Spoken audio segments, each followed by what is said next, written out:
Hello everyone, how are you all? I hope you all are doing well. I am Sonali from LearnoHub, a free learning platform जहां आप पढ़ सकते हो maths, physics, chemistry and biology, वो भी absolutely free at learnohub.com.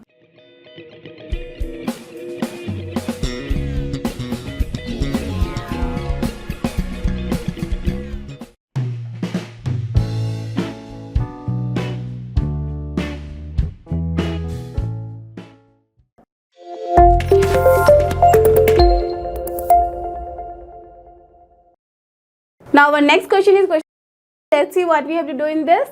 Show that the function is defined from f is from R, that means real number हमारा domain है, and what is the codomain here? x belongs to R and x is from -1 to 1, जहाँ पे 1 और -1 दोनों को हम include नहीं कर रहे हैं. ठीक है, so this is your codomain अभी तक, जब तक नहीं बोला गया है कि ये इन्वर्टिबल है. ठीक है, so defined by F X. ठीक है, फंक्शन हमारा डिफाइंड है इस तरीके से, when x belongs to R is 1 1 and on 2. तो हमें यहाँ पे फंक्शन के बारे में बताना है कि जो फंक्शन है हमारा वो 1 1 ऑन 2 है या नहीं है. तो बहुत ही पहले हमने ये वाला एक्सरसाइज किया है, इस तरह का क्वेश्चन किया है. तो अब सिंपल तरीके से आज के क्वेश्चन में भी हमने देखा है कि कैसे हम 1 1 ऑन 2 चेक करते हैं. तो चलो हम यहाँ पे चेक करेंगे. तो सबसे पहले मैं जो गिवन है वो लिख लेती हूँ. So what is given here? F of x and that is equals to x by 1 by mod x. आपको मॉड x की वैल्यू पता है क्या होती है? यस, जब भी दैट मीन्स इसका जो आउटपुट होगा वो हमेशा ही पॉजिटिव होता है, वेदर दिस इज नेगेटिव और पॉजिटिव. ठीक है ना. चलो अब ये हो गया, और साथ ही साथ हमारा f जो है वो डिफाइन कैसे है? R2. ये जो पूरी चीज़ लिखी है उसको मैंने एकदम शॉर्ट में लिखना है. तो मैं क्या बोल सकती हूँ? R is here, it is R2 -1 to 1. Can I right? है ना. ठीक है, चलो तो मैंने ये डिफाइन कर दिया. अब इसके आगे हमें चेक करना है 1 1 ऑन 2 का. तो सबसे पहले चेक करते हैं 1 1. अब यहाँ पे देखो, जैसे ही मैंने 1 1 बोला तो हमें x1 x2 लेना होगा. सो लेट अस अज्यूम कि जो x1 और x2 है वो बिलोंग किसको करता है? डोमेन को. डोमेन क्या है यहाँ पे? Real number. डन. अब यहाँ पे कितने केसेस बनेंगे? Let's see. x1 x2 हमने 2 डिफरेंट यहाँ पे लिए हैं एलिमेंट अभी तक के लिए जो हमारे पास है, जब तक हम ये नहीं बोलेंगे कि 1 1 है. ठीक है, तो x1 x2 हमने 2 डिफरेंट यहाँ पे एलिमेंट लिया है R में से. ठीक है, अब इसको हम जब वैल्यू देते हैं तो हो सकता है कि x1 x2 दोनों ही जो है दोनों पॉजिटिव है. एक कंडीशन हो सकता है कि x1 x2 दोनों ही नेगेटिव है. एक हो सकता है एक पॉजिटिव है एक नेगेटिव है. फिर दूसरा हो सकता है कि एक नेगेटिव है दूसरा पॉजिटिव है. तो ऐसे करके कितने कंडीशन बते? Seriously yes, it is 4. तो हम क्या बोलेंगे? Case 1. What is here case 1? x1 comma x2 both are belongs to positive real number. ठीक है, चलो जैसे हमने बोला कि पॉजिटिव रियल नंबर है, therefore for f of x1 equals to f of x2 क्या हो जाएगा? वैल्यूज पुट करो. So what you will get? x by, जब पॉजिटिव है तो दैट मीन्स मॉड x की आउटपुट क्या होगी? x only. So 1 by 1 plus x लिखा हमने, एंड हियर दैट मीन्स यहाँ पे x1 है और यहाँ पे क्या हो जाएगा? x2 bye 1 plus x2. ठीक है, अब इसको सॉल्व करो क्रॉस मल्टीप्लाई करके. तो क्या हो जाएगा? x1 plus x1 x2 and that is equals to x2 plus x1 x2. हम देख सकते हैं कि दोनों पॉजिटिव है तो दोनों का मल्टीप्लाई करेंगे, दोनों तरफ है तो हम क्या कर सकते हैं? इसको हटा सकते हैं. So what we are getting? x1 is equals to nothing but x2. सो यहाँ से क्लियर हो गया कि ये है 1 1. बट अभी बोलने के पहले हम सारे केसेस चेक करेंगे. तो केस 2 में क्या आ रहा है हमारे पास कि x1 कमा x2 जो दोनों ही हैं वो हमारा नेगेटिव रियल नंबर है. राइट, जैसे ही हमने नेगेटिव रियल बोला तो दिस शोज कि f of x1 equals to f of x2 हमारे पास क्या देगा आउटपुट? ये दे देगा हमारा 1 बाय सी. जब ये मॉड x निगेटिव होता है तो मॉड x की वैल्यू क्या होती है? -x only. तो हम क्या गेटिंग यहाँ पे मिलेगा हमें? 1 minus of this.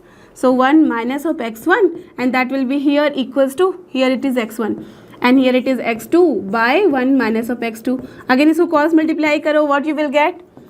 x1 minus x1 x2 equals to x2 minus x1 x2. again ये देखो ये हमारा प्रोडक्ट हट जाएगा यहाँ से. तो what you are getting? x1 is equals to x2. तो इस कंडीशन में भी हमारे पास आ गया कि x1 is equals to x2. Right, अब केस 3 चेक करते हैं. what is your case 3? Case 3 is here that x1 जो है that belongs to positive real number and x2 is from negative real number. ठीक है. So in this case f of x1 equals to f of x2 जब हम करते हैं, that means दोनों image को जब इक्वल करते हैं तो चेक करते हैं कि क्या प्री इमेज इक्वल आता है या नहीं. तो जब ये है हमारा पॉजिटिव, तो पॉजिटिव के केस में क्या हो जाएगा, x by 1 plus x only. So you will get x1 by 1 plus x1 और यहाँ पे क्या हो जाएगा x2 bye 1 minus x2. Done, क्योंकि ये हमारा नेगेटिव है. तो अब इसको क्रॉस मल्टीप्लाई करो और चेक करो क्या आ रहा है, x1 minus x1 x2 and this side x2 plus x1 x2. Right. अब देखो यहाँ पे हम x1 x2 को एक साइड ले आते हैं तो क्या मिलेगा हमें, x1 minus of x2. Right. And that is equal to, ये उधर जाएगा तो हो जाएगा 2 of x1 x2. Now just see, x1 minus x2 हमने जब लिया तो इसका मतलब है कि x1 हमारा था पॉजिटिव और पॉजिटिव माइनस यहाँ पे हमने लिया है नेगेटिव. ठीक है. पॉजिटिव माइनस नेगेटिव लिया है ये वैल्यू, और यहाँ पे जो है हमारा 2x1 इंटू x2 जो आ रहा है ये क्या होगा, ये हमेशा ही for all the cases of x1 and x2 जो भी हम यहाँ पे कंसिडर करें उसके लिए हमेशा प्रोडक्ट क्या होगा, negative. But in this case ऐसा हो सकता है कि जब हम पॉजिटिव में से नेगेटिव यहाँ से कुछ घटाएं, जबकि ये x1 जो है अगर x2 से बड़ा है उस केस में, for if x1 is greater than x2, ऐसा हो ही सकता है ना कंडीशन, जब ये पॉजिटिव और नेगेटिव ले रहे हैं हम, अगर ये बड़ा होगा तो ये वाला डिफरेंस क्या आएगा, हमेशा ही पॉजिटिव आएगा. राइट. बट ये राइट हैंड साइड में क्या आएगा, हमेशा ही negative. For x1 greater than x2 क्या मिल रहा है, positive is equal to negative and that is not possible. कभी भी पॉसिबल नहीं होगा. तो हम क्या कह सकते हैं कि this condition is again not possible. So if this condition is not possible, तो what we can say that case 3 is, therefore case 3 is invalid. ऐसा वाला ही हमने किया था लास्ट क्वेश्चन में, case 3 is invalid. तो इसके लिए हमें चेक ही नहीं करना है अब. ठीक है. अब केस 4 देखते हैं. सो सिमिलरली जब आप चेक करोगे केस 4 तो हमें सिमिलर टाइप का ही यहाँ पे मिलेगा. जैसे देखो x1 यहाँ पे क्या हो जाएगा, अब नेगेटिव और पॉजिटिव, तो जब आप यहाँ पे पुट करोगे वैल्यू, चलो देखते हैं. If here x1 belongs to R negative and x2 belongs to R positive. ठीक है. This shows f of x2 जब हमने किया, अब जब यहाँ पे पुट करो वैल्यू तो क्या हो जाएगा, x1 बाय 1 माइनस x1 हो जाएगा और यहाँ पे x2 बाय 1 प्लस x2 हो जाएगा. इसको भी जब आप सॉल्व करोगे तो मेरे पास क्या मिलेगा कि यहाँ पे हो जाएगा x1 plus x1 x2 and that is equals to x2 minus x1 x2. Right. तो इधर जब हम ले जाएंगे तो क्या हो जाएगा, x2 minus of x1 and that will be equals to 2x1 x2. So same condition यहाँ पे भी आ रहा है. So this is also not possible. Right है ना. कोई भी वैल्यू आप लेके यहाँ पे भी देख सकते हो, सिमिलर टाइप का कंडीशन यहाँ पे अराइज हो रहा है तो ये भी नॉट पॉसिबल है. तो देयरफॉर हम what we can say, therefore यहाँ पे फिर से लिख लो कि case 4 is also not valid. जब हमारे पास दोनों ही केस ऐसे आए हैं जो कि वैलिड नहीं है तो हम क्या बोलेंगे, सिर्फ वैलिड केसेस को चेक करेंगे और दोनों ही वैलिड केस में हमें दिख रहा है कि x1 is what, equals to x2. So what we can say, correct, we can say कि फंक्शन जो है हमारा given function f of x that is your 1 function. Clear. So we can write here hence the function f of x is 1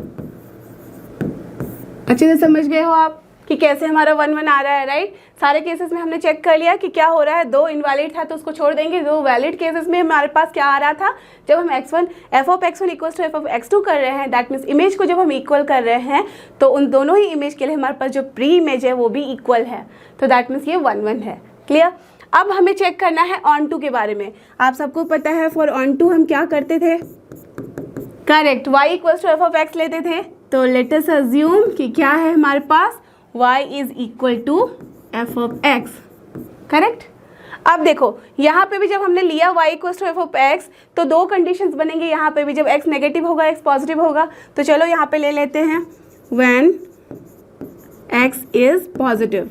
ठीक है. जब x हमारा positive है तो उस कंडीशन में y will be what, f of x and that is your equal to x by 1 plus x. अब यहाँ से तुम आप ले लो वैल्यूज़, तो क्या आएगा, क्रॉस मल्टीप्लाई करो, so y plus x y and that is equals to x। अब x को एक साइड करो क्योंकि हमें x को निकालना है y के टर्म में, सो what you will get here y and here ये चला जाएगा उधर, तो x कॉमन लेंगे तो क्या आ जाएगा 1 minus y. So we are getting x is equals to nothing but y by 1 minus y, right. Now check this value that whether ये जो है हमारा इस, देखो जब भी हम यहाँ पे इस रेंज में से, दैट मीन्स मैंने आपको समझाया था ना कि क्या है हमारा फंक्शन डिफाइंड है from r to -1 to 1, right. तो जब हम यहाँ पे r की वैल्यू पुट कर रहे थे डोमेन में, तो हमारे पास y जो आया है वो ये आया है, ठीक है, f ऑफ x। अब यहाँ से हमने x की वैल्यू निकाली, दैट मीन्स हमें क्या चेक करना होता है कि क्या सारे इमेज के लिए हमारे पास प्री इमेज है या नहीं है। तो सारा जो इमेज है वो कहाँ से कहाँ तक है, -1 to 1, जहाँ पे कि -1 और 1 इंक्लूड नहीं किया गया है। तो now put any value between -1 to 1 इस y में और चेक करो कि उसके लिए जो है x की वैल्यू क्या वो बिलोंग कर रही है इस रियल नंबर से। नाउ सी y जब हम लेते हैं -1 के 1 के बीच में, तो ऑफ कोर्स ये हमेशा कभी भी 0 नहीं होगा डिनोमिनेटर, बिकॉज ये y हमने 1 नहीं लिया हुआ है यहाँ। इसके अंदर कोई भी वैल्यू ले लो तो आप देखोगे कि जो इसका रेशियो है वो क्या होगा, ऑल द केसेस में रियल नंबर ही होगा, that means it belongs to real number. Done. Now similarly take the second case, when क्या आ रहा है हमारे पास, जब हमने यहाँ पे चेक किया था कि x पॉजिटिव है, तो ना ले लो कि x is negative real number, ठीक है। जब x नेगेटिव रियल नंबर आ रहा है तो y क्या हो जाएगा, f of x and that is your x by 1 minus x. So from here also cross multiply करो और x को y के टर्म में निकालो, तो क्या मिलेगा हमें, y minus x y and that is equals to x. सारे x के टर्म एक साइड करो तो हमें मिल रहा है x plus x y. So what we are getting, y equals to x common.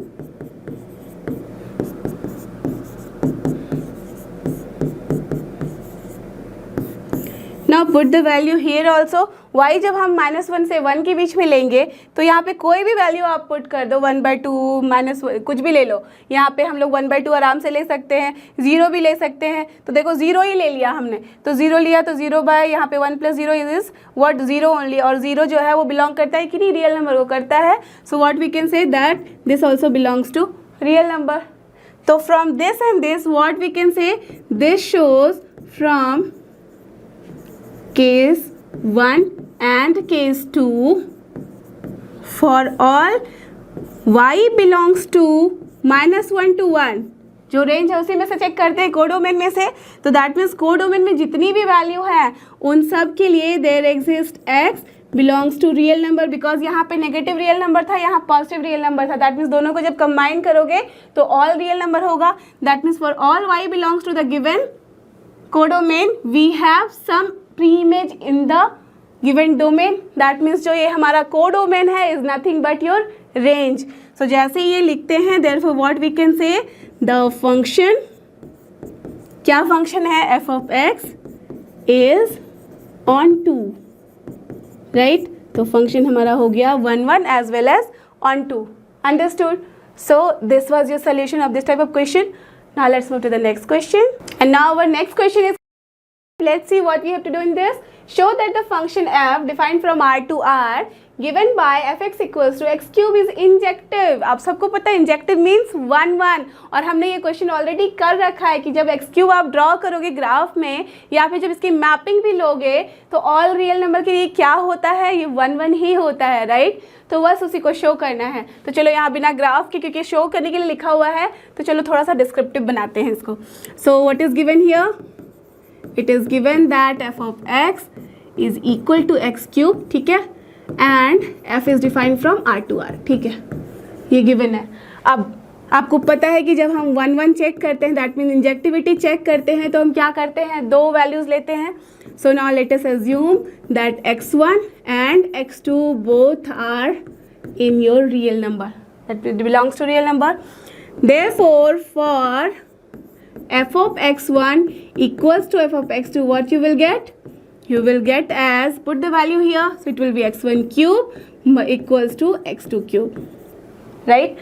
चलो अब इसको थोड़ा सा और अच्छे से लिखते हैं, दोनों को एक साइड ले आओ, तो x1 क्यूब माइनस क्या हो जाएगा x2 cube, right, and that will be equals to nothing but 0।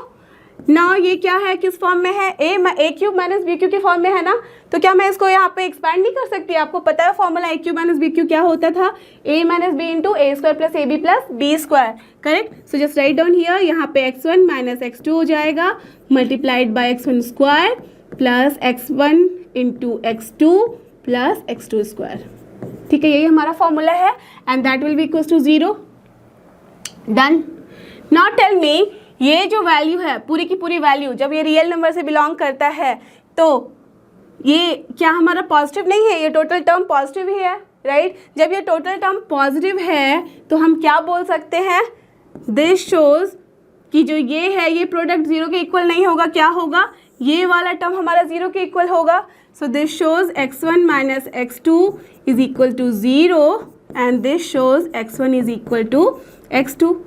And see हम लेके बढ़े थे f x1 equals to f of x2, that means image को हमने इक्वल किया था और यहाँ आ गया हमारा प्री इमेज भी equal, that means what we can say, therefore function, what is the function here, f of x is an injective function. जो क्वेश्चन में दिया अगर 1 1 लिखता तो हम बोल देते कि 1 1 है, बट यहाँ पे वर्ड यूज किया गया है injective, so that's why I will write here injective.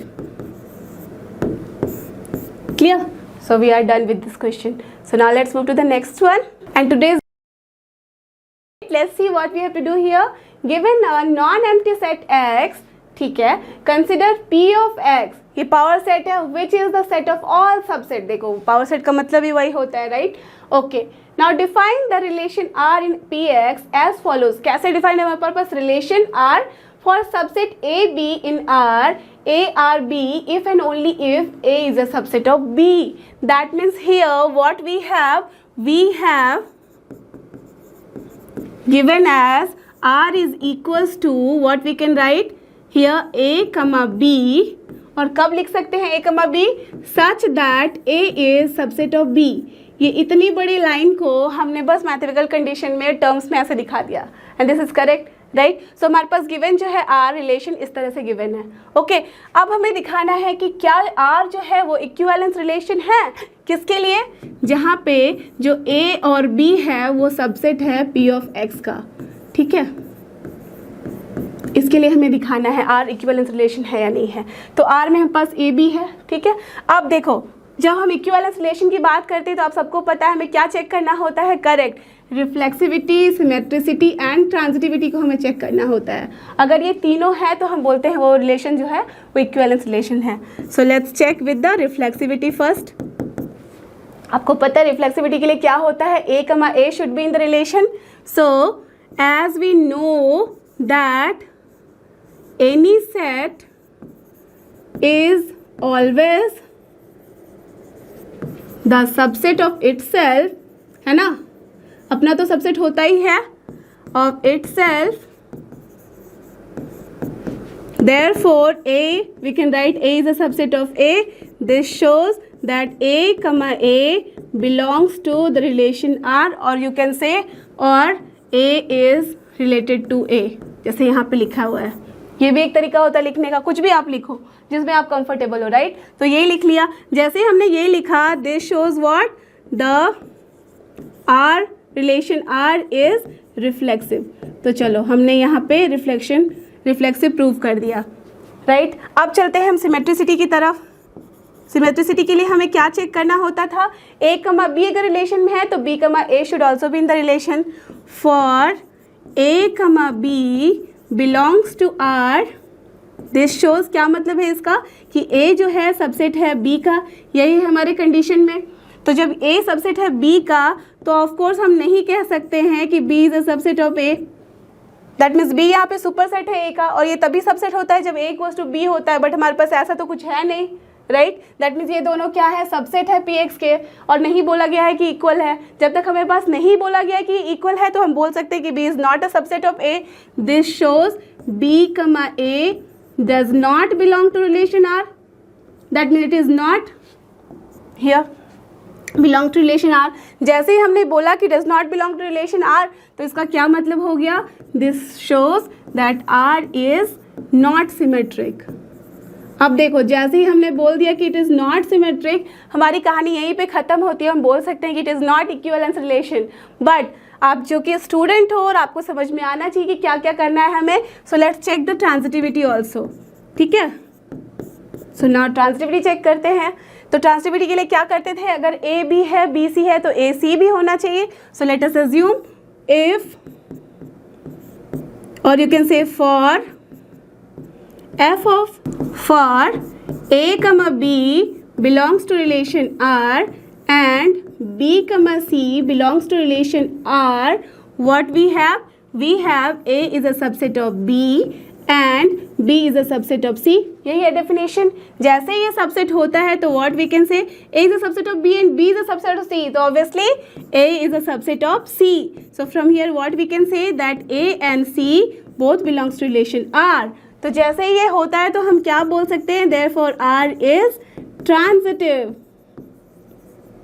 Right. अब हमने इसको फिक्स कर दिया कि ये ट्रांजिटिव है, but what we can see here कि R is reflexive but not symmetric, that means it is transitive also, but then also what we can say, R is not equivalence relation। Hence as R is reflexive and transitive but not symmetric, thus R is not an equivalence relation। Therefore the answer is what, यहाँ पे पूछा गया था है या नहीं है, तो answer is no. Got the idea? So here we are done with this today's exercise। I hope कि आप लोगों को अच्छे से समझ में आ रहा है ये। तो चलो देखते हैं हमारा क्या है of exercise miscellaneous। Let's see what we have to do। Find the number of all onto functions। Okay, onto मतलब आप सबको पता है, yes, codomain equals to range, ठीक है। From the set, okay, one set is given 1 2 3 4 till n and to itself, that means जो set A है उसका हमें बनाना है एक फंक्शन जो कि onto फंक्शन होना चाहिए A to A में ही, राइट। अगर suppose this is your A, तो दैट मीन्स हमें एक फंक्शन बनाना है such that A should be, this is also domain and here the को डोमेन, और यहाँ पे ऑन टू की हम बात कर रहे हैं, दैट मीन्स को domain should be equals to range. Got it, clear. तो ये हमें यहाँ बनाना है, ठीक है। तो सबसे पहले जब हमें ये बनाना है तो आप सिंपल तरीके से क्या देख सकते हो, सी ये सपोज है हमारा सेट, लेट अस अज्यूम, तो यहाँ पे चलो हम लिखते हैं, अपना स्टार्ट करते हैं question. So given, what is given, the set, right. तो सेट को हम जस्ट अज्यूम करते हैं, let A is equal to 1 2 3 till n, fine. ये हमने अज्यूम कर लिया कि सेट ए है। अब देखो यहाँ से अगर ये ए है, ये ए है, तो हमें एक फंक्शन बनाना है और वो फंक्शन होना चाहिए ऑन टू इन सच अ वे कि देखो यहाँ पे सारे के सारे एलिमेंट है टिल n तक, राइट। इसमें भी वही सारे एलिमेंट होंगे बिकॉज सेम ही है यहाँ पे सेट, तो ये भी टिल n तक जाएगा। अब हमें यहाँ पे ऐसा एक फंक्शन बनाना है जो कि हमारा ऑन टू फंक्शन हो और देखना है कि कितने सारे all onto functions are possible. तो आप पहले बोल सकते हो कि चलो 1 को 1 से मैप करा दिया, 2 को 2, 3 से ऐसे, ठीक है। ये फंक्शन होगा हमारा ऑन टू, दैट मीन्स यहाँ पे हमने क्या बोला है कि f of x equals to x, right, वो हो सकता है ऑन टू, तो ये एक फंक्शन हुआ। क्या हम कुछ और वैल्यूज देके फंक्शन नहीं बना सकते ना, राइट। जैसे सी, अगर 1 को मैंने 2 दे दिया, ठीक है, 2 को 1 दे दिया, बाकी सबको 3 3 4 4 5 5 ऐसे रहने दिया, ये भी हो सकता है एक फंक्शन, राइट। सपोज मैंने 1 को n वैल्यू दे दी, n को यहाँ पे भी 1 वैल्यू दे दी और बाकी सबको 2 2 3 3 4 4 कर दिया, वो भी एक हो सकता है फंक्शन। दैट मीन्स इस तरह के सो मेनी फंक्शंस होंगे। तो हमें यहाँ टोटल नंबर ऑफ फंक्शंस बताने हैं, क्लियर। मैं आपको बहुत ही छोटा सा एग्जाम्पल देके सबसे पहले एक्सप्लेन करती हूँ और उसके बाद आप बताना कि क्या होगा इस वाले क्वेश्चन का आंसर, ठीक है। अगर सपोज हमारे पास अज्यूम करो कि जो फंक्शन है उसमें टोटल है 1 2 3 ओनली, ठीक है। अब इसी का हमें इसके साथ बनाना है ऑन टू फंक्शंस का टोटल कॉम्बिनेशन। अब देखो, जब हम मैपिंग करते हैं तो कितने तरह की मैपिंग पॉसिबल है यहाँ पे, दैट मीन्स अगर ये सपोज ये x है और ये भी x है हमारा, तो x to x में कितने तरह की मैपिंग पॉसिबल है? आपको पता है कि 3 एलिमेंट है, 3 तो 3 इंटू 3 दैट इज़ 9, और वो सारे 9 में चलो यहाँ लिखती हूँ 1, देन हियर 1 को 2 के साथ भी हम दे सकते हैं, देन 1 का इमेज हम 3 भी ले सकते हैं, राइट। अगेन यहाँ पे देखो 2 का इमेज हम 1 भी ले सकते हैं, देन 2 का इमेज 2 भी ले सकते हैं, देन यहाँ पे 2 का इमेज हम 3 भी ले सकते हैं। ये सारे ऑप्शंस हैं हमारे पास। अगेन 3 का इमेज हम 1 ले सकते हैं, 3 का इमेज हम 2 ले सकते हैं, then we can take 3 also, right. That means these 9 possibilities are there, right. अब इस 9 पॉसिबिलिटीज में से हमें बताना होगा कि कब ये ऑन टू फंक्शन होगा, और ऑन टू फंक्शन के लिए क्या होना चाहिए, ये तीनों के तीनों का कुछ ना कुछ प्री इमेज होना चाहिए, राइट। तो देखो अगर मैंने यहाँ पे 1 सेलेक्ट किया, ओके, दैट मीन्स 1 को हमने इमेज दिया है 1 इस केस में, तो अभी हमारे पास 1 के पास कितने सारे ऑप्शंस थे, 1 भी था, 2 भी ले सकते थे, 3 भी ले सकते थे, राइट। अब देखो जैसे ही हमने 1 को 1 इमेज दे दिया, दैट मीन्स इसका प्री इमेज हो गया 1। अब क्या हम 1 को 2 दे सकते हैं? नहीं दे सकते, राइट, बिकॉज तब वो फंक्शन ही नहीं होगा। 1 to many तो फंक्शन होता ही नहीं है, राइट। तो यहाँ पे हम क्या करेंगे, एक का एक फिक्स हो गया, दैट मीन्स अब 1 का सिर्फ एक ही प्री इमेज होगा, वो होगा 1 का कोई और प्री इमेज तो नहीं हो सकता, है ना, करेक्ट। सी यहाँ पे अगर 1 के लिए हमने दिया है 1 का 1 हमें इमेज मिल गया है। सी ऐसा वाला पॉसिबल है, अगर हम ऐसे करें तो भी पॉसिबल है, ये हो जाएगा many 1, right, this is possible. But अगर हम ये बोले कि 2 का भी 1 दे दे हम, तो क्या ये पॉसिबल है? बिल्कुल नहीं पॉसिबल है, बिकॉज ये हो जाएगा हमारा 1 to many, दैट मीन्स एक के 2 यहाँ पे इमेजेस, वो तो पॉसिबल ही नहीं होता फंक्शन में, तो वो हमारे पास नहीं बचा। तो हमारे पास क्या बचे, 1 के पास 3 ऑप्शन है, ओके। देखो 1 1 1 2 1 3 किसी को भी सेलेक्ट कर सकते थे। सपोज मैंने ये सेलेक्ट किया, अब 2 के पास कितने ऑप्शन बचे हैं, यहाँ से सिर्फ 2 3 2 ही ऑप्शन, दैट मीन्स आइदर हम ये सेलेक्ट कर सकते हैं और ये सेलेक्ट कर सकते हैं, क्लियर। चलो हमने ये सेलेक्ट किया, तो दैट मीन्स अब हमारे पास जो है 3 के लिए कितने ऑप्शन बचे, ओनली 1, दैट मीन्स यही सिर्फ सेलेक्ट करना पड़ेगा। तो हमारे फंक्शन में जो ऑन टू फंक्शन होगा उसमें हम बस इन्हीं 3 को ले सकते हैं, क्लियर, अंडरस्टूड। दैट मीन्स इसका जो इमेज बनाएंगे हम 1 2 का, ये ऐसा बन सकता है, आइदर ऐसा, ओके। अदरवाइज अगर हमने 1 2 का लिया है तो उस केस में हम बना सकते हैं इस तरीके से, 1 का 2 ले लिया, सपोज यहाँ पे हमने 2 का 3 ले लिया, अब 3 का 1 लेना पड़ेगा, ऐसे बना सकते हैं। अगेन ऐसे करके हम परमुटेशन कॉम्बिनेशन सारे लगा सकते हैं। आपने वर्ड परमुटेशन भी यहाँ पढ़ा है, दैट मीन्स यहाँ पे कितने होंगे पॉसिबल वैल्यूज। सी 1 के पास था 3 ऑप्शन, उसके पास 2 के पास कितने ऑप्शन थे, 2, तो ये आ गया 2। 3 के पास ओनली 1 ऑप्शन, तो ये क्या है, 3 into 2 into 1, and that is nothing but factorial 3, isn't it. Similarly अगर सोचो हमारे पास 4 एलिमेंट्स होते इस पर्टिकुलर सेट में, तो 4 के लिए कितने बन जाते, 4 इंटू 3 इंटू 2 इंटू 1, और वो क्या होता है, फैक्टोरियल 4। तो यहाँ पे क्या है हमारे पास, how many numbers are there in the particular set, n, that means यहाँ क्या आंसर होना चाहिए, n फैक्टोरियल। तो इसका क्या मतलब आ रहा है, दैट मीन्स यहाँ पे 1 के पास जो है, अगर इसकी हम इमेज की बात करें, ये हमारा इमेज है, तो इसकी प्री इमेज हमारे पास कितने सारे ऑप्शंस हैं, 1 2 सब किस लिए, दैट मीन्स हमारे पास n ऑप्शन है, right. Therefore what we can say that for each and every यहाँ पे जो इमेज है there are how many possibilities, इसके लिए n है, तो हम बोल सकते हैं कि total number of onto functions will be equal to from a to a is equal to how many, 1 के पास n ऑप्शन है, ठीक है, मल्टीप्लाई किया हमने 2 के पास कितने सारे ऑप्शन हैं, अगर एक इसको मिल गया है, कोई भी वैल्यू हो सकती है वो, तो हमारे पास कितने बचे इसमें, n-1, दैट मीन्स 2 के पास जो है n-1 ऑप्शन है। देन 3 के पास कितने ऑप्शन होंगे, obviously n-2, and so on it will go till 1, n के पास ओनली 1 ऑप्शन होगा, जो भी बचा हुआ होगा यहाँ प्री इमेज वो उसका हो जाएगा pre image, got it. So it is nothing but what, you can see ये क्या इसका किसका फॉर्मूला है, फैक्टोरियल का, तो this is nothing but factorial n। So this is your answer for this type of question, got it, ठीक है। तो अब यहाँ पे n को हटा के कुछ भी कर दिया जाए वैल्यू, आप समझ गए हो कि कैसे ये आता है factorial n, clear. So now let's move to the next question. Now our next question is let's see what we have to do in this. यहाँ पे हमने क्वेश्चन नंबर 12, 13, 14 सबको छोड़ दिया है बिकॉज उन सब में कार्टेशियन प्रोडक्ट के साथ साथ वो सब भी यूज था, बाइनरी ऑपरेशंस, और बाइनरी ऑपरेशंस हमें करना नहीं है। Okay, so that's why we have just come to question number 5। क्या है यहाँ पे? A इज गिवन, ठीक है, A एक सेट है, B भी एक सेट है, इसमें भी वैल्यूज गिवन है, and F is and G is two function, that means see here f and g are two functions such that both are mapped from A to B. Function is from where to where? Domain is here A and codomain is here B. Okay, be a function defined by, okay, that means here function को define भी कर दिया गया है fx for all x belongs to A and gx भी define किया गया है यहाँ पे, ठीक है। Are f and g equal?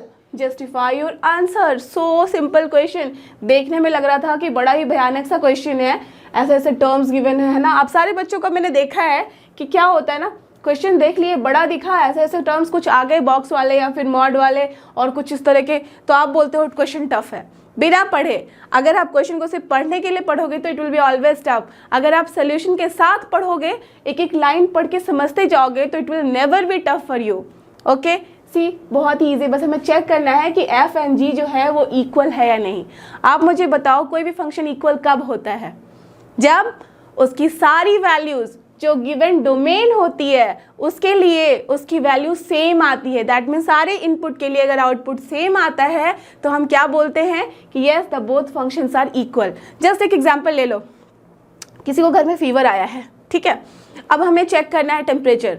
हमने घर में, हमारे पास एक थर्मामीटर था, ठीक है, उस थर्मामीटर से हमने चेक किया, सपोज आ गया 100।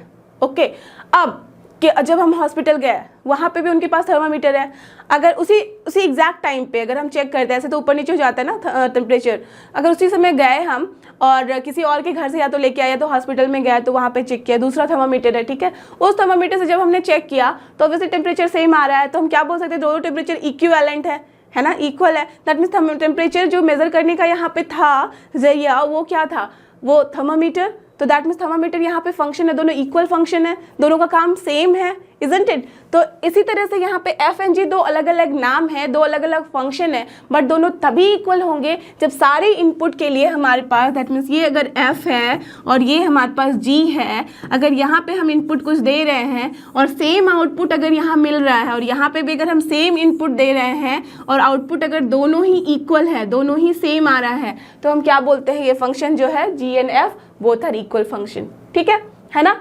दैट मीन सारे डोमेन के लिए जिसके लिए भी ये डिफाइंड है, एक एक पॉइंट के लिए हम चेक करेंगे आउटपुट, और जैसे ही वो आउटपुट हमारा सेम आता है तो हम बोल देते हैं functions are equal.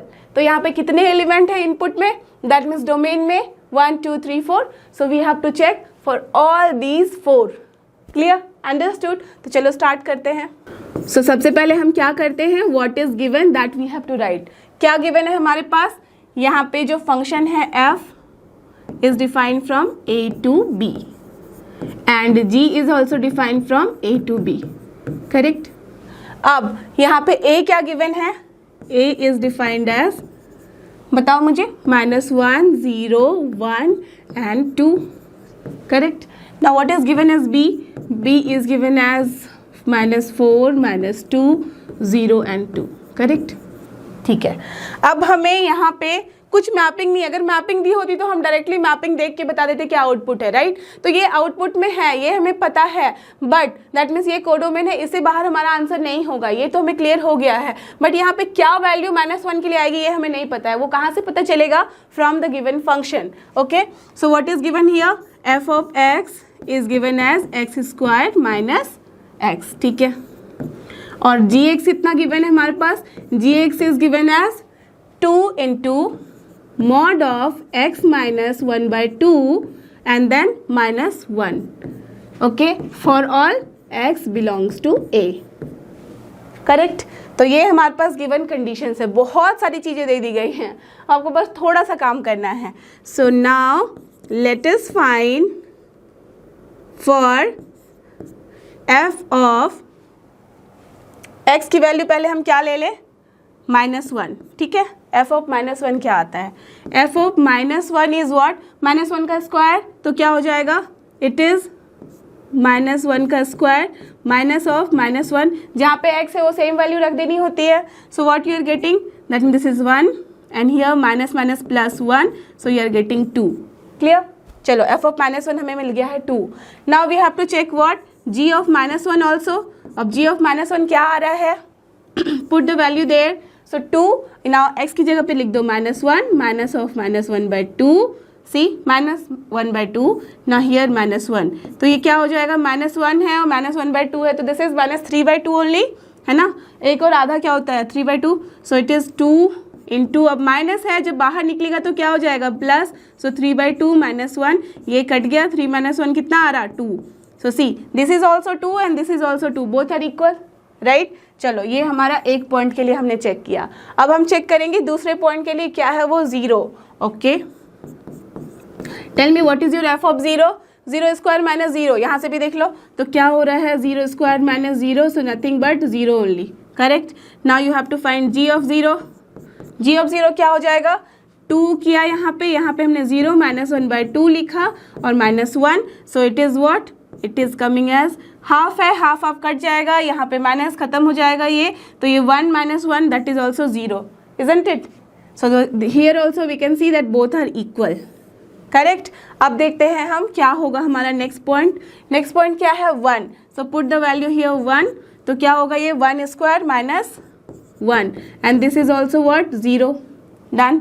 Now g of 1 is what, g of 1 जब हम करेंगे तो 2 इंटू यहाँ पे हो जाएगा 1 -1/2 एंड हियर -1, ये हाफ हो गया, हाफ यहाँ पे 2 और 2 मल्टीप्लाई होगा 2 के तो खत्म हो जाएगा एंड क्या हो गया ये 1 - 1 that is 0. So here also we can see that both are equal for 1 also. Now what is the last one, last one is point is 2. So now f of 2 you have to find, क्या होगा ये 2 square -2, so that is nothing but 4 - 2 that is 2, correct.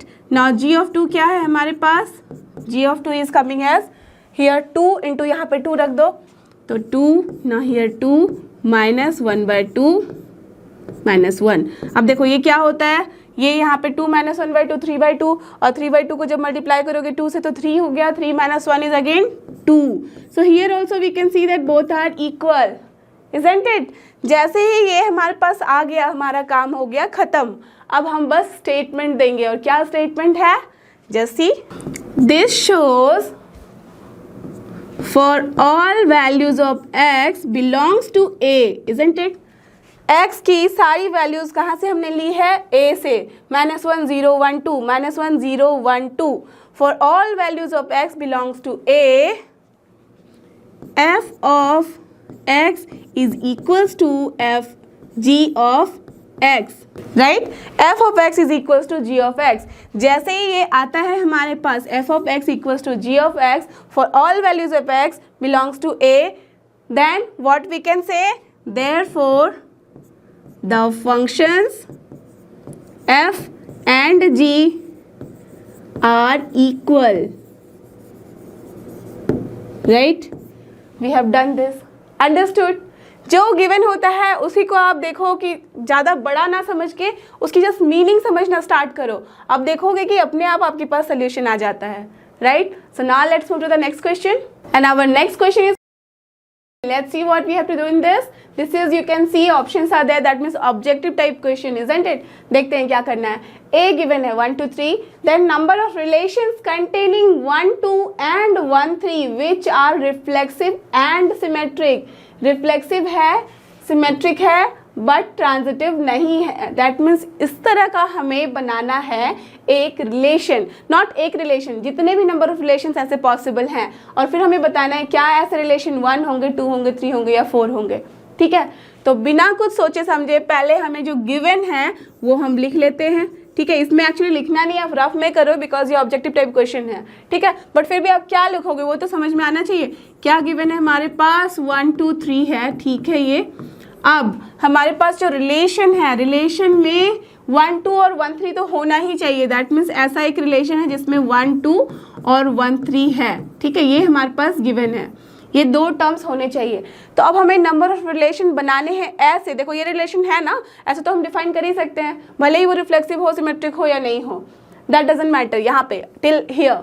लेकिन अब हमें इन दोनों को लेते हुए ऐसे रिलेशंस बनाने हैं जो कि हमारा रिफ्लेक्सिव हो, सिमेट्रिक हो, बट ट्रांजिटिव नहीं हो। करेक्ट। देयरफॉर चलो R1 हमने मान लिया, ऐसे करके हम चेक करेंगे कितने नंबर्स पॉसिबल है। तो R1 एक रिलेशन है जो कि हमारा रिफ्लेक्सिव होना चाहिए, सिमेट्रिक होना चाहिए। दैट मीन्स हम यहाँ पे लिख लेते हैं रफ में, रिफ्लेक्सिव होना चाहिए, सिमेट्रिक होना चाहिए, ट्रांजिटिव नहीं होना चाहिए। ओके, ऐसा चेक करना है हमें। ठीक है, तो रिफ्लेक्सिव होने के लिए आप सबको पता है कि क्या होना चाहिए, A, होना चाहिए। दैट मीन्स यहाँ पे जितने भी एलिमेंट्स हैं सबका डबलेट होना चाहिए, राइट। तो डबलेट होने के लिए हम क्या लिखेंगे, आँख बंद करके भी आप लिख दो 1, 1, 2, 2 एंड 3, 3। ये तो होना ही होगा जैसे हम बोलेंगे कि ये रिफ्लेक्सिव है। तो अब इसके साथ 1, 2 गिवन है, ठीक है, 1, 2 को इंक्लूड करना है। अगर हमने यहाँ 1, 2 इंक्लूड किया तो हमें क्या इंक्लूड करना पड़ेगा सिमेट्रिक के लिए, 2, 1, करेक्ट, राइट। तो सिमेट्रिक ये हुआ है अभी तक, लेकिन 1, 3 भी इंक्लूड करना पड़ेगा। जैसे हमने 1, 3 की बात की तो हमें कुछ और भी इंक्लूड करना पड़ेगा। क्या है वो, 3, 1। डन, ठीक है। चलो हम यहाँ पे स्टॉप करते हैं और चेक करते हैं। मैं इसको इरेज भी कर सकती हूँ अगर ये नहीं बैठा तो। अभी पहले चेक करते हैं क्या ये रिफ्लेक्सिव है। रिफ्लेक्सिव तो है, करेक्ट हो गया, हमने रिफ्लेक्सिव चेक कर लिया है। क्या ये सिमेट्रिक है। सिमेट्रिक आपको पता है कि जो डबलेट्स होते हैं उसके लिए हमें चेक नहीं करना होता है, बिकॉज ये सब कुछ पास करता है। It is always equivalence relation, because ये सिमेट्रिक भी होता है, ट्रांजिटिव भी, एज वेल एज रिफ्लेक्सिव भी होता है। आपको पता है, ये मैंने आपको स्टार्टिंग में ही समझाया हुआ था। सो this is symmetric also. Done. Now see how symmetric, 1, 2 है, 2, 1 है, 1, 3 है, 3, 1 है, राइट। उल्टा भी देख लो, 3, 1 है, 1, 3 है, 2, 1 है, 1, 2 है, right? तो ये सिमेट्रिक हो गया। क्या ये ट्रांजिटिव है या नहीं है वो हमें चेक करना होगा। देखो 1, 1 इनके लिए तो ट्रांजिटिव होता ही है, छोड़ दो इसके बाद। ना 1, 2 है, 2, 1 है, 1, 1 है यहाँ पे, तो ये यहाँ पे बोल सकते हैं आपकी ट्रांजिटिव है। ओके, ना 1, 3 है, 3, 1 है, 1, 1 है, तो उल्टा भी हम देखेंगे यहाँ पे भी है 1, 1। चलो ये भी ट्रांजिटिव इसके थ्रू हो रहा है। अब देखो अगर हम 2, 1 लेते हैं, 1, 2 लेते हैं, 2, 2 भी है, उसके थ्रू भी ये ट्रांजिटिव हो रहा है। 3, 1 लिया हमने पहले और उसके बाद 3 यहाँ 1, 3 ले लिया, तब भी यहाँ पे 3, 3 है, तो हम बोल सकते हैं यहाँ पे भी ट्रांजिटिव हो रहा है, राइट। तो अब क्या ये ट्रांजिटिव है आप बोल दोगे, नहीं, उसके लिए हमें सबको चेक करना होता है, सारे कॉम्बिनेशंस को चेक करना होता है। अब हमने कौन सा कॉम्बिनेशन यहाँ चेक नहीं किया है, ये देखो।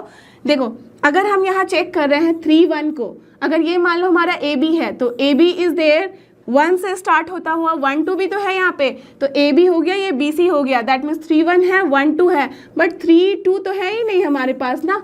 जैसे ही 3, 2 नहीं है तो हम क्या बोलेंगे, दिस इज नॉट ट्रांजिटिव। तो जैसे ही ये वाली बात आती है तो हम क्या कह सकते हैं कि नॉट ट्रांजिटिव, और यही था हमारे क्वेश्चन में, करेक्ट। तो ये एक पहला रिलेशन तो डन हो गया, एक ऐसा रिलेशन हमने बना लिया। अब गेस करो कि क्या हो सकता है हमारा दूसरा रिलेशन। दूसरे रिलेशन में ये सारी चीज़ें तो होंगी ही, दैट मीन्स 2, 2, 3, 3, ये भी होना चाहिए, ये भी होना चाहिए, ये भी होना चाहिए। अब इसके बाद बचा क्या, एक ही चीज़ टर्म बच रहा है। 1 को 2 के साथ ले लिया है हमने, 1 को 3 के साथ ले लिया है, दोनों उल्टा पुल्टा। अब 2, 3 सिर्फ बचा है। अगर सपोज इसमें मैं 2, 3 इंक्लूड करती हूँ तो सबसे पहले इसको सिमेट्रिक बनाना पड़ेगा। सिमेट्रिक के लिए हमें क्या करना पड़ेगा, 3, 2 करना पड़ेगा। अब आप देखो कि जैसे ही मैं 2, 3 लिखी और 3, 2 इसके साथ मैंने लिख दिया, तो क्या ये ट्रांजिटिव भी नहीं हो जाएगा। सी यहाँ पे इसी को चेक कर लो, 3, 1 है, यहाँ पे 1, 2 है, तो यहाँ पे 3, 2 होना चाहिए। देखो यहाँ 3, 2 आ रहा है ना, इजंट इट। समझ में आई बात आपको। दैट मीन्स जैसे ही हम ये 2 टर्म एक्स्ट्रा यहाँ अगर ऐड करेंगे तो दैट मीन्स सारे पॉसिबल वैल्यूज वहाँ पे आ जाएंगे, है ना।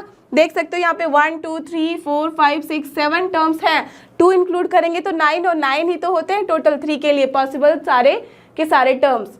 तो यहाँ पे देखो जैसे हमने ये इंक्लूड कर दिया, दैट मीन्स वो फंक्शन क्या हो जाएगा यहाँ पे, करेक्ट, वो हो जाएगा reflexive, symmetric as well as transitive, because वो हो जाएगा हमारा यूनिवर्सल, राइट। तो दैट्स वाई हमें क्या बोलना है कि ये पॉसिबल नहीं है। अगर ये पॉसिबल नहीं है तो हमारे पास सिर्फ और सिर्फ एक ही कंडीशन आ रहा है ना, जो कि ये पॉसिबल है। तो that means how many number of relations are possible here, perfect. That means only 1 relation is possible and that relation is this only. Clear? So now let's move to the next question. Now the next question is, यहाँ पे हम देख सकते हैं कि ये भी जो है हमारा ऑब्जेक्टिव टाइप क्वेश्चन है और सिमिलर चीजें ही करनी है। ए गिवन है 1, 2, 3, the number of equivalence relation. Okay, just now मैंने आपसे बात की थी यहाँ पे इक्विवेलेंस रिलेशन की, वो कब होता है, जब relation reflexive, symmetric as well as transitive होता है। तो यहाँ पे हमें बनाना है नंबर ऑफ रिलेशंस जिसमें कि 1 2 कंपलसरी होना ही चाहिए, उसके अलावा आप कुछ भी रखो हटाओ कोई मतलब नहीं है, बट 1 2 तो होना ही चाहिए इंक्लूडेड। ठीक है, तो यहाँ पे देखो गिवन है ये सारी चीज़ें। नंबर ऑफ रिलेशन, चलो एक रिलेशन मैंने बनाया यहाँ पे सपोज, तो जैसे ही हम बोलेंगे कि इक्विवेलेंस रिलेशन होना चाहिए तो दैट मीन्स रिफ्लेक्सिव भी होना चाहिए, सिमेट्रिक भी और ट्रांजिटिव भी होना चाहिए, राइट। ये तीनों कंडीशन हमारे पास फुलफिल होना चाहिए। आपको पता है कि रिफ्लेक्सिव के लिए correct all doublet should be there. कितने डबलेट्स होंगे यहाँ पे, 1 है, 2 है, 3 है, तो 3 होने चाहिए। तो I will write here 1 1 then 2 2 then 3 3। इससे हो गया हमारा रिफ्लेक्सिव। इससे सिमेट्रिक भी हो रहा है, ट्रांजिटिव भी हो रहा है, अगर यहीं पे हम स्टॉप करेंगे। ठीक है, बट यहाँ हम स्टॉप नहीं कर सकते because 1 2 has to be there. तो 1 2 को इंक्लूड करना है तो हमें उसको लिखना ही पड़ेगा। अब 1 2 लिखा है तो सिमेट्रिक के लिए हमें क्या लिखना होगा, करेक्ट 2 1 भी लिखना होगा। 2 1 लिख दिया। अब मुझे बताओ कि ये क्या रिफ्लेक्सिव तो हो गया, सिमेट्रिक भी हो गया, तो क्या टिल हियर अगर मैं स्टॉप करूँ तो ये ट्रांजिटिव हो रहा है या नहीं, चेक करके देखो। 1 2 है, 2 1 है, 1 1 तो है ही, 2 1 है, 1 2 है, 2 2 भी है। दैट मीन्स अगर मैं यहाँ स्टॉप करूँ तो आप आराम से बोल सकते हो कि this relation is what, an equivalence relation, right. Why, because ये रिफ्लेक्सिव भी है, सिमेट्रिक भी है, एज वेल एज ट्रांजिटिव भी है। तो एक रिलेशन डन। अब चलते हैं दूसरे रिलेशन की तरफ। अब अगर हम दूसरा रिलेशन बनाएं तो ये सारी चीज़ें तो यहाँ होनी ही चाहिए, तो एज इट इज़ लिख दिया मैंने। सी टिल हियर तो इट इज कंपल्सरी सिमेट्रिक के लिए, सॉरी रिफ्लेक्सिव के लिए। अब यहाँ 1 2 हमें लेना है तो ऑफकोर्स हमें 2 1 भी लिखना होगा। अब यहाँ पे हमें एक्स्ट्रा कुछ ऐड करना होगा तभी ये दोनों रिलेशन डिफरेंट होंगे। ठीक है, तो अब चलो एक्स्ट्रा क्या ऐड कर सकते हैं। 1 2 है, 2 1 है, अगर 1 2 है, 2 1 है, अगर मैं यहाँ पे इन तीनों में कोई कॉम्बिनेशन लो जैसे कि वो सिमेट्रिक हो, ट्रांजिटिव भी हो। चलो अगर हमने 1 3 ले लिया, ठीक है, तो अगर हमने यहाँ पे 1 3 लिया है, ओके, तो हमें क्या लेना पड़ेगा, 3 1 भी लेना पड़ेगा, है ना, बिकॉज सिमेट्रिक ही नहीं होगा। सबसे इजी है सिमेट्रिक के लिए चेक करना। तो 1 3 लिया, 3 1 ले लिया हमने।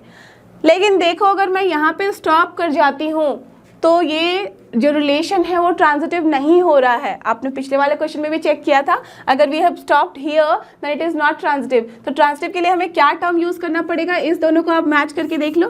3 1 है, 1 2 है, that means 3 2 should be also there. तो दैट मीन्स इसके साथ साथ हमें 3 2 भी लिखना होगा। अगर हमने 3 2 लिखा है तो हमें 2 3 भी लिखना होगा फॉर द सिमेट्रिसिटी, राइट। और यहाँ पे जैसे हम रुकते हैं इसके बाद कोई टर्म ही नहीं बचते हमारे पास। So this is till here. आप देख सकते हो कि ये रिलेशन भी जो है वो हमारा है इक्विवेलेंस रिलेशन। वाई, बिकॉज ये रिफ्लेक्सिव भी है, सिमेट्रिक भी है, एज वेल एज ट्रांजिटिव भी है, करेक्ट, क्योंकि ये यूनिवर्सल रिलेशन है यहाँ पे। ठीक है, तो जैसे ये दोनों आ गया, अब मुझे बताओ क्या कोई एक ऐसा भी रिलेशन पॉसिबल है जिसमें ये होना चाहिए पक्के से बट ये रिलेशन इक्विवेलेंस भी होना चाहिए। नहीं आ रहा है, सिर्फ ये और ये, that means how many relations are there, 2, and this is the option B. Understood how we have to do this type of question? Correct? So now let's move to the next question. So I hope कि आपको ये सारे question अच्छे से समझ में आए हैं और आप इस एक्सरसाइज को कर सकते हो सॉल्व बिना किसी परेशानी के और बिना किसी हेल्प के। अगर ऐसा है तो don't forget this is लर्नो hub, free learning platform, free है पर बेस्ट है। थैंक यू और हमारे साथ बने रहो।